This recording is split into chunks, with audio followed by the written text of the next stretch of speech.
Hello friends, welcome to my channel high level tourism. ನನ್ನ ಹೆಸರು ನಟರಾಜ್ ಅಂತ. ಸ್ನೇಹಿತರೆ, ಇವತ್ತು ನಾನು ನಿಮಗೆ ವಾಟೆಹಳ್ಳ ಫಾಲ್ಸನ್ನು ತೋರಿಸಲಿಕ್ಕೆ ಬಂದಿದ್ದೀನಿ. ವಾಟೆ ಅಂತಂದರೆ ಒಂದು ರೀತಿಯ ಬಿದುರಿನ ಜಾತಿಯ ಸಸ್ಯ ಇದು. ಇದರಿಂದ ಫ್ಲೂಟ್ ಅಥವಾ ಕೊಳಲುಗಳನ್ನು ತಯಾರು ಮಾಡ್ತಾರೆ. ಇದೇ ರೀತಿಯ ಸಸ್ಯಗಳು ಇಲ್ಲಿ ತುಂಬ ಹೆಚ್ಚಾಗಿ ಇರೋದ್ರಿಂದ ಈ ಹೊಳೆಯನ್ನು ವಾಟೆ ಹೊಳೆ ಅಂತ ಕರೀತಾರೆ. ಹಾಗೆ ಈ ಫಾಲ್ಸನ್ನು ಕೂಡ ವಾಟೆಹಳ್ಳ ಫಾಲ್ಸ್ ಅಂತ ಕರೀತಾರೆ. ಇನ್ನು ಈ ವಾಟರ್ ಫಾಲ್ ಇರೋದು ಎಲ್ಲಿ ಅಂತ ಅಂದರೆ ಉತ್ತರ ಕನ್ನಡ ಜಿಲ್ಲೆಯ ಸಿದ್ದಾಪುರ ತಾಲೂಕಿನ ನಿಲ್ಕುಂದ ಊರಿನಿಂದ ಸುಮಾರು ಒಂದು 3-4 ಕಿಲೋಮೀಟರ್ ದೂರದಲ್ಲಿ. ನಿಲ್ಕುಂದ ಊರಿಂದ ಕುಮಟಾ ತಾಲೂಕಿನ ಸಂತೆಗುಳಿ ಊರನ್ನು ರೀಚ್ ಆಗಲಿಕ್ಕೆ ಒಂದು ರಸ್ತೆ ಇದೆ.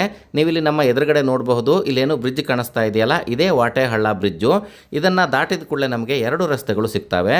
ಎಡಕ್ಕೆ ಹೋದರೆ ನಾವು ದೇವಿಮನೆ ದೇವಸ್ಥಾನಕ್ಕೆ ಹೋಗಬಹುದು, ಹಾಗೆ ಬಲಗಡೆ ಹೋದರೆ ಇಲ್ಲಿಂದ ನಾವು ಕುಮಟಾ ತಾಲೂಕಿನ ಸಂತೆಗುಳಿ ಊರಿಗೆ ಹೋಗಬಹುದು. ಆದರೆ ಇಲ್ಲಿಗೆ ಹೋಗುವಂತಹ ದಾರಿ ಮಾತ್ರ ತುಂಬ ದುರ್ಗಮವಾಗಿದೆ. ಇದೇ ರೋಡ್ನಲ್ಲಿ ನಾವು ಸುಮಾರು 1 ಕಿಲೋಮೀಟರ್ ಟ್ರಾವೆಲ್ ಮಾಡಿದ್ರೆ ವಾಟೆಹಳ್ಳ ಫಾಲ್ಸ್ಗೆ ಹೋಗಬಹುದು. ಈ ದಾರಿಯ ವಿಷಯ ಮಾತ್ರ ತುಂಬ ರೋಚಕವಾಗಿದೆ. ಅದನ್ನು ಮುಂದೆ ಹೋಗಿ ಹೇಳ್ತೀನಿ ನಾನು ನಿಮಗೆ. ಇಲ್ಲಿಂದ 1 ಕಿಲೋಮೀಟರ್ ಟ್ರಾವೆಲ್ ಮಾಡಿದ ಕೂಡಲೇ ನಾವು ಈ ಪ್ಲೇಸ್ಗೆ ಬಂದು ಮುಟ್ತೀವಿ.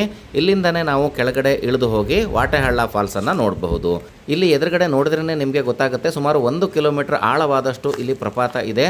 ಅದು ಅಲ್ಲದೆ ಇಲ್ಲಿ ಪ್ರಪಾತ ಯಾವ ರೀತಿ ಇದೆ ಅಂತಂದರೆ ನೇರವಾಗಿ ಇದೆ. ಅಂದರೆ ನಾವಿಲ್ಲಿ ಇಳಿಬೇಕಾಗಿರುವಂತಹ ಸ್ಲೋಪ್ನ ಆ್ಯಂಗಲ್ಲು ಸುಮಾರು 80 ಡಿಗ್ರಿ ಇದೆ ಅಂತ ಹೇಳಬಹುದು.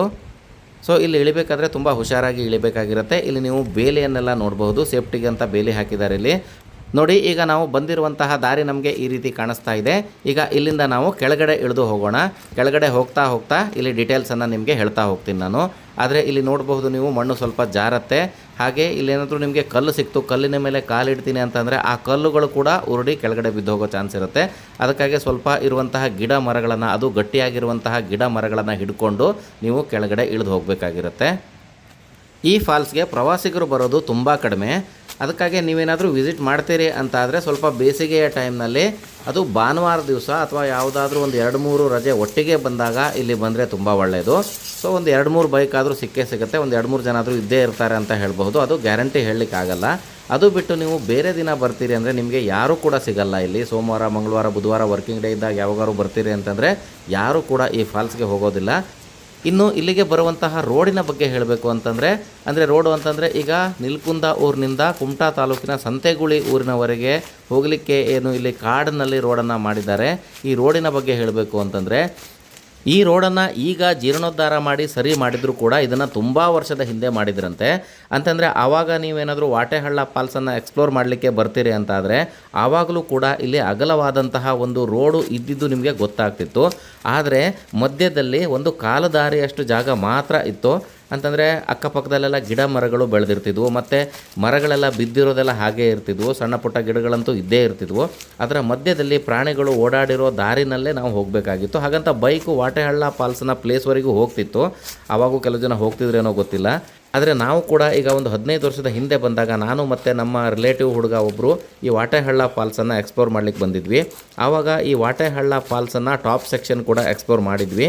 ಅಲ್ಲಿಂದ ನಾವು ವಾಟೆಹಳ್ಳ ಫಾಲ್ಸ್ ನೋಡಿ ಆದಮೇಲೆ ಇದೊಂದು ಹಳೆ ಕಾಲದ ರೋಡ್ ಕಣ್ಣಂಗೆ ಕಾಣಿಸ್ತಾ ಇದೆಯಲ್ಲ, ಈ ರೋಡ್ ಎಲ್ಲಿಗೆ ಹೋಗುತ್ತೆ ನೋಡ್ಕೊಂಡು ಬರೋಣ ಅಂತ ನಾನು ಅವನು ಇಬ್ಬರು ಬೈಕನ್ನು ಹತ್ಕೊಂಡು ಅದೇ ಕಾಲುದಾರಿನಲ್ಲೇ, ಅಂದರೆ ಹಳೆ ರೋಡ್ನಲ್ಲೇ ಹೋಗಿದ್ವಿ.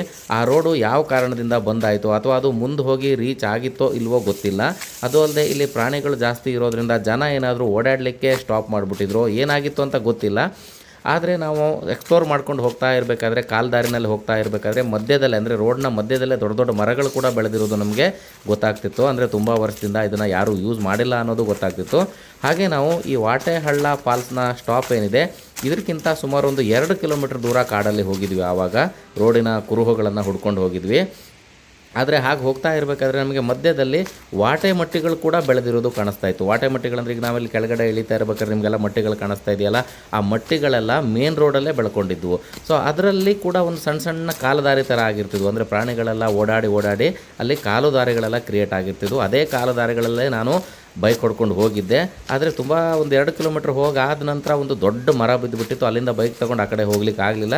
ಆದರೆ ನಾವು ಬೈಕನ್ನು ಅಲ್ಲೇ ಬಿಟ್ಟು ಸುಮಾರು ದೂರ ನಡ್ಕೊಂಡು ಹೋಗಿದ್ವಿ. ಹಾಗೆ ನಡ್ಕೊಂಡು ಹೋಗಬೇಕಾದ್ರೆ ನಮಗೆ ಈ ಮೂಳೆಗಳ ಗುಪ್ಪೆಗಳೆಲ್ಲ ಸಿಕ್ಕಿದ್ವು, ಸಣ್ಣ ಸಣ್ಣ ಗುಪ್ಪೆಗಳು. ಸೊ ನನ್ನ ಜೊತೆ ಬಂದಂಥ ಹುಡುಗ ಏನಂತಂದರೆ, ಅಣ್ಣ ಇದೇನು ಅಂತ ಕೇಳ್ತಾ ಹೋಗ್ತಿದ್ದ. ತುಂಬ ಗುಪ್ಪೆಗಳನ್ನು ನೋಡಿರ್ತಿದ್ವಿ ಅಲ್ಲಿ ನಾವು. ಅವನು ಕಾಲಲ್ಲಿ ಕೂಡ ಅದೇನು ಅಂತ ಹೇಳಿ ಬೂಟ್ನಲ್ಲಿ ಹೀಗೆ ತಿಕ್ಕಿ ಎಲ್ಲ ನೋಡಿದ್ದ. ಎಲುಬಿನ ತುಂಡುಗಳೆಲ್ಲ ಇದ್ದವು ಅದರಲ್ಲಿ. ಹಾಗೆ ತುಂಬ ಮುಂದೆ ಹೋದ್ಕೊಳ್ಳಿ ನಾನು ಏನಂತ ಹೇಳಲಿಲ್ಲ ಅವನಿಗೆ ಅದನ್ನು. ಹಾಗೆ ತುಂಬ ಮುಂದೆ ಹೋದ್ವಿ ನಾವು, ಇನ್ನೂ ತುಂಬ ಮುಂದೆ ಅಂದರೂ ಸುಮಾರು ಭಾಳ ದೂರ ಅಲ್ಲ, ಅದರಲ್ಲಿ ಅಷ್ಟೊಂದು ಜೀಡ್ನಲ್ಲಿ ತುಂಬ ಒಳಗೆಲ್ಲ ಹೋಗಲಿಕ್ಕೆ ಆಗ್ತಿರಲಿಲ್ಲ. ಆದರೂ ಕೂಡ ಸುಮಾರು ಒಂದು ಅರ್ಧ ಮುಕ್ಕಾಲು ಕಿಲೋಮೀಟ್ರ್ ದೂರ ಹೋದ ನಂತರ ಮುಂದೆ ಒಂದು ಕರ್ವಿಂಗ್ ಸಿಗುತ್ತೆ. ಆ ಕರ್ವಿಂಗ್ ಯಾವ ರೀತಿ ಇದೆ ಅಂತಂದರೆ, ಕರ್ವಿಂಗ್ನ ಈ ಕಡೆ ನಾವು ನಿಂತ್ಕೊಂಡ್ರೆ ಆ ದಾರಿ ಹೀಗೆ ಸುತ್ತಹರಿದು ಮುಂದೆ ಬಂದು ಮತ್ತೆ ನಮ್ಮ ಎದುರುಗಡೆನೇ ಕಾಣಿಸುವ ಹಾಗೆ ಬರುತ್ತೆ. ಆ ಪ್ಲೇಸ್ಗೆ ಹೋದಾಗ ಮುಂದ್ಗಡೆ ನಮಗೆ ಹುಲಿ ಇರೋದು ಕಾಣಿಸ್ತು, ಅಂದರೆ ಹುಲಿ ಕೂತ್ಕೊಂಡಿತ್ತು ಅಲ್ಲಿ. ಅದನ್ನು ನೋಡಿದವ್ರು ನಾವು ವಾಪಸ್ ಬಂದಿದ್ವಿ. ಬಂದು ನಾವು ಬೈಕ್ ಎಲ್ಲಿಟ್ಟಿದ್ವು ಅಲ್ಲಿಂದನೇ ಮತ್ತೆ ಬೈಕನ್ನು ಹತ್ಕೊಂಡು ನಿಲ್ಕುಂದ ಊರಿಗೆ ಬಂದು ನಿಂತು ಸ್ವಲ್ಪ ಸಮಾಧಾನ ಪಡ್ಕೊಂಡು ಆ ನಂತರ ಮನೆಗೆ ಹೋಗಿದ್ವಿ. ಸೊ ಈ ರೀತಿಯಾದಂತಹ ಒಂದು ಎಕ್ಸ್ಪೀರಿಯೆನ್ಸು ಸುಮಾರು 15 ವರ್ಷದ ಹಿಂದೆಯೇ ನಮಗೆ ಆಗಿತ್ತು. ಅದು ಅಲ್ಲದೆ ನಮಗೆ ಮೊದಲಿಗೆ ವಾಟೆಹಳ್ಳ ಫಾಲ್ಸ್ಗೆ ಈ ಕಡೆಯಿಂದ ಇಳಿಬೇಕು ಅಂತ ಗೊತ್ತಿರಲಿಲ್ಲ. ನಾವು ಬೇರೆ ಕಡೆಯಿಂದ ಹೋಗಿ ಇದರ ಮೇಲ್ಗಡೆ ಹೋಗಿ ಮುಟ್ಟಿದ್ವಿ. ಆ ಮೇಲ್ಗಡೆಯಿಂದ ಹೋಗಿ ಆನಂತರ ಕೆಳಗಡೆ ಹೋಗೋದು ಹೇಗಪ್ಪ ಅಂತ ಹೇಳಿ ಕಾಡಿನಲ್ಲಿ ದಾರಿಯನ್ನು ಹುಡುಕ್ತಾ ಹೋಗಿ ಸುತ್ತುವರೆದು ಇದರ ಕೆಳಗಡೆ ಕೂಡ ಹೋಗಿ ಮುಟ್ಟಿದ್ವಿ ನಾವು ಒಂದು ಸಲ. ಸೊ ಆ ರೀತಿಯೆಲ್ಲ ಎಕ್ಸ್ಪೀರಿಯೆನ್ಸ್ ಆಗಿತ್ತು ನಮಗೆ. ಒಂದು 3 ಸಲ ಈ ವಾಟೆಹಳ್ಳ ಫಾಲ್ಸನ್ನು ಬೇರೆ ದಾರಿಯಿಂದ ನಾವು ಎಕ್ಸ್ಪ್ಲೋರ್ ಮಾಡಿದ್ವಿ. ಆನಂತರ ನಾನು ಈ ದಾರಿ ಗೊತ್ತಾದ ಮೇಲೆ ಒಂದು 2 ಸಲ ಹೋಗಿದ್ದೀನಿ. ಸೊ ಈಗ ವಿಡಿಯೋ ಮಾಡಲಿಕ್ಕಾಗಿ ಇನ್ನೊಂದು ಸಲ ನಾನು ಇಲ್ಲಿ ಇಳಿದು ಹೋಗ್ತಾ ಇದ್ದೀನಿ. ಇಲ್ಲಿ ನೀವು ನೋಡಬಹುದು, ನಮಗೆ ಯಾರೂ ಕೂಡ ಕಾಣಿಸಲ್ಲ, ಇಲ್ಲಿ ಯಾರೂ ಕೂಡ ಬಂದಿಲ್ಲ. ಅದು ಅಲ್ಲದೆ ಮಧ್ಯೆ ಸ್ವಲ್ಪ ಸಣ್ಣ ಪುಟ್ಟ ಹಾವುಗಳೆಲ್ಲ ಓಡೋಗ್ತವೆ. ಅವುಗಳನ್ನು ನೋಡಿ ನೀವು ವಿಚಲಿತರಾದರೆ ನೀವು ಆವಾಗ ಕೈಯಲ್ಲಿ ಹಿಡ್ಕೊಂಡು ಇಳಿಯುವಂತಹ ಬೇರು ಕೂಡ ನಿಮಗೆ ಹಾವು ಕಂಡಂಗೆ ಕಾಣಿಸುತ್ತೆ. ಆದರೆ ನೀವು ಇಳಿಬೇಕಾದ್ರೆ ತುಂಬ ನಿಧಾನವಾಗಿ ಇಳೀರಿ. ಯಾಕಂದರೆ ಎಷ್ಟೋ ಜನರಿಗೆ ಯಾವ ರೀತಿ ಎಕ್ಸ್ಪೀರಿಯೆನ್ಸ್ ಆಗಿದೆ ಅಂತಂದರೆ, ಅವ್ರು ಯಾವುದೋ ಒಂದು ಕೋಲನ್ನು ಹಿಡ್ಕೊಂಡು ಗ್ರಿಪ್ ತೊಗೊಂಡು ಕೆಳಗಡೆ ಇಳಿತಾ ಇರ್ತಾರೆ. ಹಾಗೆ ಇಳಿಬೇಕಾದ್ರೆ ಯಾವುದೋ ಒಂದು ಕೋಲನ್ನು ಗಿಡವನ್ನು ಹಿಂಗೆ ಹಿಡಿದು ಕೂಡಲೇ ಹಿಂದ್ಗಡೆ ಹಲ್ಲಿನೋ ಅಥವಾ ಕಂಬಳಿ ಹುಳನೋ ಯಾವುದೋ ರೀತಿ ಒಂದು ಕೈಗೆ ಸಿಕ್ಕದಂಗಾಗಿ ಕೈ ಬಿಟ್ಟಿದ್ದು ಕೂಡ ಇದೆ. ಅಕಸ್ಮಾತ್ ಜಾರಿದರೆ 1 ಕಿಲೋಮೀಟರ್ ಆಳದ ಪ್ರಪಾತ ಇದೆ, ಅದೊಂದು ನೆನಪಿರಲಿ. ಅದನ್ನು ನೀವು ಮನಸ್ಸಿನಲ್ಲಿ ಇಟ್ಕೊಂಡು ಕೆಳಗಡೆ ಇಳಿಬೇಕಾಗತ್ತೆ. ಅಷ್ಟೊಂದು ಡೇಂಜರಸ್ ಪ್ಲೇಸ್ ಇದು. ಗ್ರಿಪ್ಗೂ ಕೂಡ ದೊಡ್ಡ ದೊಡ್ಡ ಮರಗಳಿಲ್ಲ ಇಲ್ಲಿ, ಎಲ್ಲೂ ನೋಡಿದ್ರೂ ವಾಟೆ ಗಿಡನೇ ಕಾಣಿಸ್ತಾ ಇರೋದು. ಅದಕ್ಕಾಗಿ ಮಳೆಗಾಲದಲ್ಲಿ ನೀವು ಇಲ್ಲಿ ಬರದೇ ಹೋದ್ರೇ ತುಂಬ ಒಳ್ಳೆಯದು. ಯಾಕಂದರೆ ಮಣ್ಣು ತುಂಬ ಒದ್ದೆ ಆಗಿರುತ್ತೆ, ನೀವು ಕಾಲಿಟ್ಟು ಕೂಡಲೇ ಜಾರೋಗೋ ಸಾಧ್ಯತೆ ಇರುತ್ತೆ. ಹಾಗೆ ಕಲ್ಲುಗಳ ಕಥೆನೂ ಅದೇ ಆಗಿರುತ್ತೆ. ಮತ್ತು ಅದು ಅಲ್ಲದೆ ನೀವು ಹಿಡ್ಕೊಂಡಿರೋ ಬೇರುಗಳು ಕೂಡ ಒದ್ದೆ ಆಗಿರೋದ್ರಿಂದ ಅವು ಕೂಡ ಜಾರೋ ಚಾನ್ಸಸ್ ಇರುತ್ತೆ. ಮಳೆಗಾಲದಲ್ಲಿ ಮಾತ್ರ ಈ ಪ್ಲೇಸ್ಗೆ ಬರಲಿಕ್ಕೆ ಹೋಗಬೇಡಿ. ಬೇರೆ ಯಾವುದೇ ವಾಟರ್ಫಾಲ್ ಆದರೂ ಏನೂ ತೊಂದರೆ ಇಲ್ಲ, ಇದಕ್ಕಿಂತ ಈಸಿ ಇದ್ದಂಥವು ಇರ್ತವೆ, ಅಲ್ಲೆಲ್ಲ ಹೋಗಬಹುದು ನೀವು. ಆದರೆ ಈ ವಾಟೆಹಳ್ಳ ಫಾಲ್ಸ್ಗೆ ಮಾತ್ರ ಮಳೆಗಾಲದಲ್ಲಂತೂ ಬರಲಿಕ್ಕೆ ಹೋಗಬೇಡಿ. ನೋಡಿ, ಈಗ ನಾವು ಸಾಕಷ್ಟು ಕೆಳಗವರೆಗೂ ಬಂದುಬಿಟ್ಟಿದ್ದೀವಿ. ಇಲ್ಲಿಗೆ ಬಂದ ಕೂಡಲೇ ನಮಗೆ ಈ ವಾಟರ್ ಫಾಲ್ಸು ಸ್ವಲ್ಪ ಕಾಣಲಿಕ್ಕೆ ಸ್ಟಾರ್ಟ್ ಆಗುತ್ತೆ. ನೀವಿಲ್ಲಿ ನೋಡಬಹುದು, ಎದುರುಗಡೆ ನೀರು ಕಾಣಿಸ್ತಾ ಇದೆ. ಹಾಗೆ ವಾಟರ್ ಫಾಲ್ನ ಸ್ವಲ್ಪ ಭಾಗ ಕೂಡ ನಮಗೆ ಕಾಣಿಸ್ತಾ ಇದೆ. ಹೀಗೆ ಸ್ವಲ್ಪ ಕೆಳಗಿಳಿದ್ಬಿಟ್ರೆ ನಾವು ವಾಟರ್ ಫಾಲನ್ನು ಪೂರ್ತಿಯಾಗಿ ನೋಡಬಹುದು. ನೋಡಿ, ಇಲ್ಲಿಂದ ನಮಗೆ ಈ ವಾಟರ್ ಫಾಲ್ ಪೂರ್ತಿಯಾಗಿ ಕಾಣಿಸ್ತಾ ಇದೆ. ನೀವು ಅಲ್ಲಿ ಮೇಲ್ಗಡೆ ಸ್ಟೆಪ್ಪನ್ನು ನೋಡಬಹುದು. ಆ ಸ್ಟೆಪ್ಪನ್ನು ಕೂಡ ನಾವು ಮೊದಲು ಎಕ್ಸ್ಪ್ಲೋರ್ ಮಾಡಿದ್ದೀವಿ. ಹಳೆ ಫೋಟೋಗಳೆಲ್ಲ ಇದ್ದಾವೆ, ನಾನು ನಿಮಗೆ ಬೇಕಾದರೆ ತೋರಿಸ್ತೀನಿ ಅದನ್ನು. ಹಾಗೆ ನೋಡಿ, ನೀರು ಇಲ್ಲಿಂದ ಹರ್ಕೊಂಡು ಬಂದು ಇಲ್ಲಿ ಕೆಳಗಡೆ ಒಂದು ಸ್ಟೆಪ್ ಇದೆ. ಇದಾದ ನಂತರ ನಮಗೆ ಇನ್ನೂ ದೊಡ್ಡ ಸ್ಟೆಪ್ಪು ಇನ್ನೂ ಕೆಳಗಡೆ ಇರೋದು ಗೊತ್ತಾಗುತ್ತೆ. ಆದರೆ ಅಲ್ಲಿ ಹೋಗಲಿಕ್ಕೆ ಈ ದಾರಿಯಿಂದ ಹೋಗೋದು ತುಂಬಾ ಕಷ್ಟ. ಈಗ ಬನ್ನಿ, ಈ ಫಾಲ್ಸಲ್ಲೇ ಸ್ವಲ್ಪ ಮುಂದೆ ಹೋಗಿ ನಿಮಗೆ ಎದುರುಗಡೆಯಿಂದ, ಅಂದರೆ ಇನ್ನೂ ಹತ್ತಿರದಿಂದ ನಿಮಗೆ ಈ ವಾಟರ್ ಫಾಲನ್ನು ತೋರಿಸ್ತೀನಿ.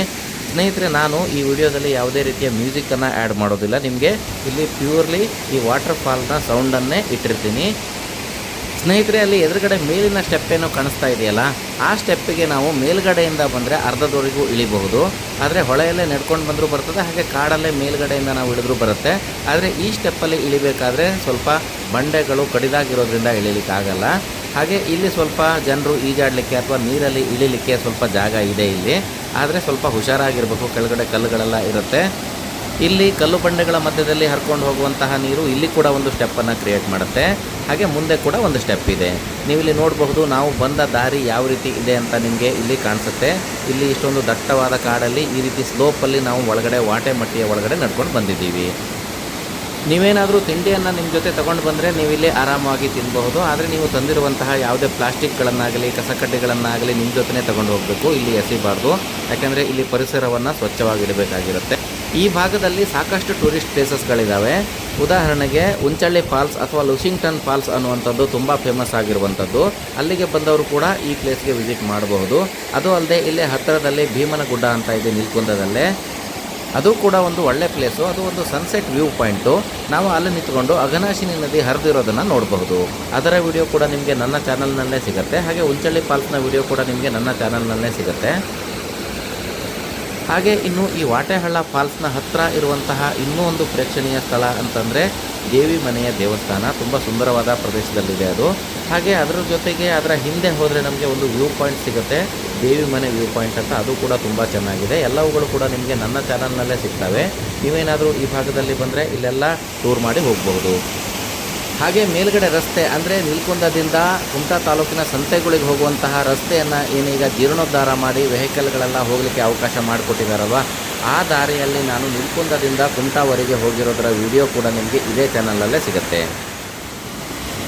ಈಗ ನೀವು ಈ ವಾಟರ್ ಫಾಲ್ನ ಸುಂದರವಾದ ವ್ಯೂವನ್ನು ಆನಂದಿಸಿ.